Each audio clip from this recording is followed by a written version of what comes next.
Okay, so we are going to talk about performance anxiety today. Turn that off so it's not so loud. And performance anxiety is sometimes something we talk about with people playing instruments or singing, but it doesn't have to be that. It can also be about taking a test. It can be about public speaking. It can be about anything.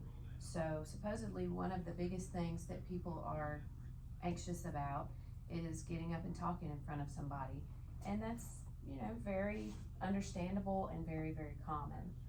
So if you feel like that, you are definitely not alone. So let's talk about what is performance anxiety. Okay, so performance anxiety is a feeling of nervousness, maybe a feeling of fear when you have to do something, especially when it's in front of other people. So when it's in front of other people, it might feel like, oh no, everybody's gonna know that I didn't know this, or everybody's gonna see it if I mess up. And performance anxiety is something that happens before the thing happens. So before you stand up and recite a poem, or before you give a presentation, or before you do something else. It's not usually something that happens after. Although if you do the same thing more than once, it would be a different kind of performance anxiety, and sometimes it makes it better, if you get more used to it. So here's some things that performance anxiety feels like. Okay, sometimes people call this stage fright also. There are things like shaking, like if your hands are shaking, or it feels like maybe your face is shaking a little bit. You ever heard of the saying butterflies in your stomach? It feels like you're all wiggly. It can sometimes even make you feel nauseous. Okay, your heart rate's beating really fast or really hard or both. And then you sometimes will make new mistakes, like a mistake you've never made before, because you're kind of distracted. So the next thing on your sheet says, is performance anxiety common? Do you think it's common?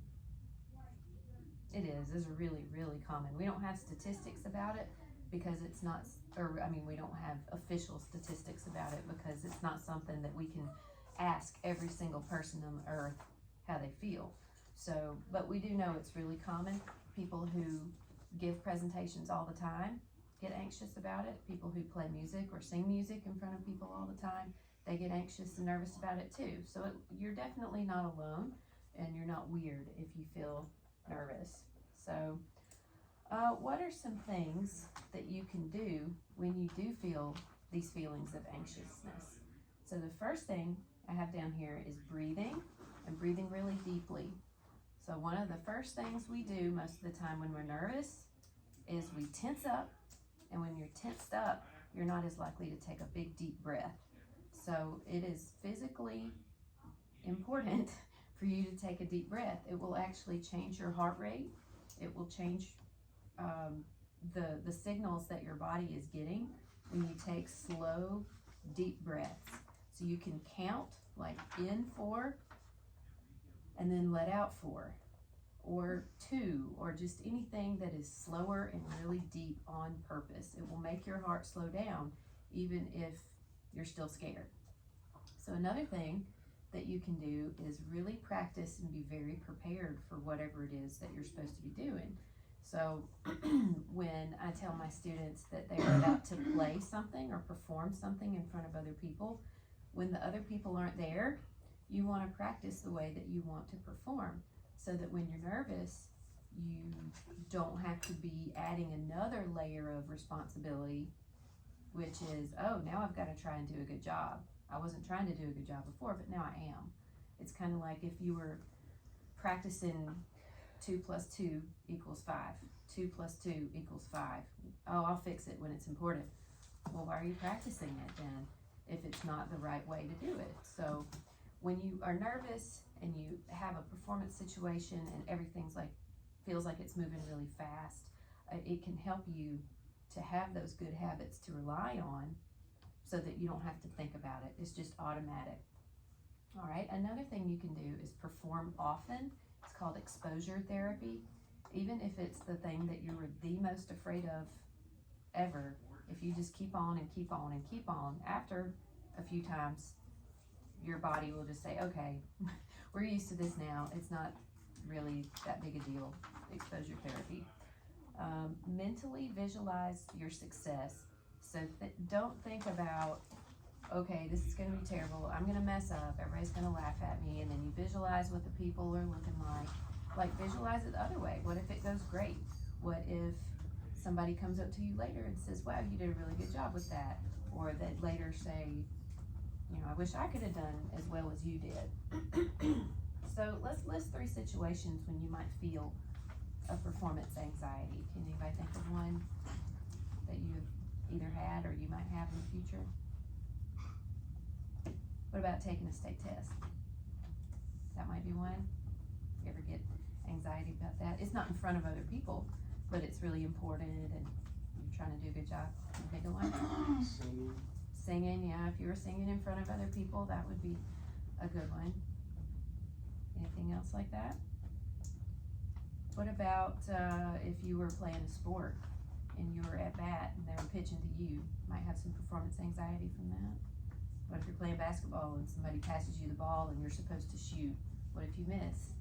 What if you end up losing the game? Well, you didn't lose the game, but what if you missed that shot that could have won the game? Okay, all of those are the same idea. All right, so what are 4 things you can do to help yourself overcome performance anxiety for a particular situation?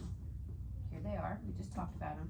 So breathing, practicing well, being prepared, practice performing, perform often, give yourself some exposure, and mentally visualize your success. Don't think about, oh, this is going to be terrible. It probably won't. It probably won't. All right. Well, let's talk about some strategies, some specific things you could do to practice performing. One thing you could do is set up a video or just an audio recording of yourself. If you had to get up and recite all your multiplication tables and you knew it, but you just get nervous and you mess up, you could set up a phone or a computer or whatever and make a recording of yourself, because that's kind of a tense situation, isn't it? So even if you never watch it, even if nobody ever watches it, you are going through the exposure therapy. You can watch it later, but if you do that, don't overanalyze it and think, oh, I'm just the worst thing ever. You're not. FaceTime. If you have a good friend and they would do this for you and make it a positive thing, you could FaceTime with each other and say, hey, will you listen to me do this just so I can practice? And they could do the same, just another exposure. You could set up a fake audience. I used to do this sometimes when I was practicing. I would ask my mom or anybody to sit at a table and pretend like they were the judge that I was going to play for. And I would walk in the room and totally set up a fake scenario and go in and play my solo and get up and walk out just like I would at the real thing. You can go to the venue sometimes. Like if you know you're going to be singing at church, maybe they would let you go to church on Saturday and practice singing up there to see what it sounds like. Every room sounds a little different, and it can help you just not be so worried about it. Then if you can't do that, you can make a fake venue. And like I was saying earlier about pretending, like I was doing an audition, I would literally shut my door to my room and have my stand ready, like I was about to go play. And sometimes I would even put on the clothes and wear the shoes I was gonna wear so I could feel all those feelings too. Open the door and pretend like the judges were there and go in and play my solo straight through without stopping and get up and walk out. And then I'd do it again until I was happy with it, within reason. Don't do this for 4 or 5 hours. You're gonna make yourself crazy. Visualize your success. Think about what it would look like, what it would feel like, what it would sound like if you did a great job, and how people would react to it. Let's see. So those are some strategies we could use. Now, this last question here says, are there any tips on the last slide that you should have used in the past, or some that you have used and it worked well? So can you see them? I know it's really small. Don't put it off. Don't ask to go last.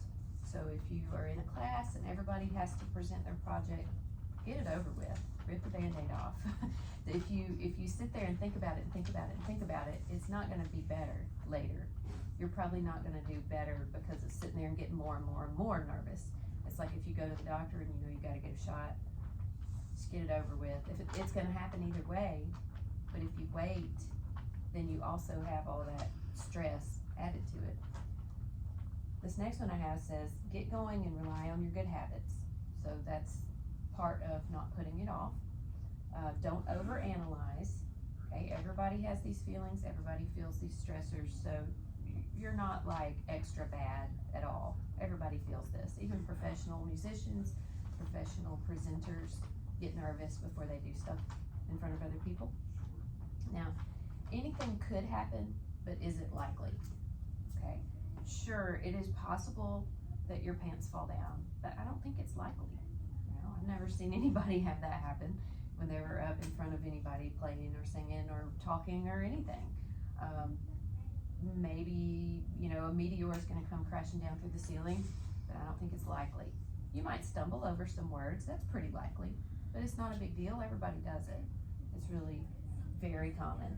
All right, the next one says accept constructive criticism.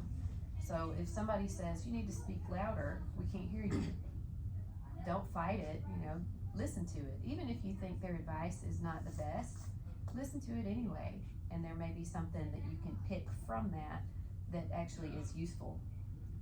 When somebody reliable tries to help you, take it and run with it, do something with it. If they say you're too loud or too soft, or you need to quit fiddling, or you need to be still, or whatever it is, try to handle it. Let's see, study performing. So there are lots and lots and lots of websites and lots of videos on YouTube that you can watch about breathing exercises. There's something called the Alexander technique that you can look up. It's some specific techniques that involve movement and breathing that can help you calm down, that will physically help your body change to a calmer state. Practicing a short time 2 days is better than a long time 1 day. And that is true for practicing an instrument, singing, or studying, or anything that you're trying to input. If you learn something and then rest and come back to it later, your brain will reorganize, especially while you sleep.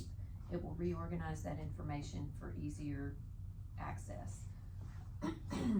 Another thing you can do is getting up and move. Sometimes you can do that, sometimes you can't.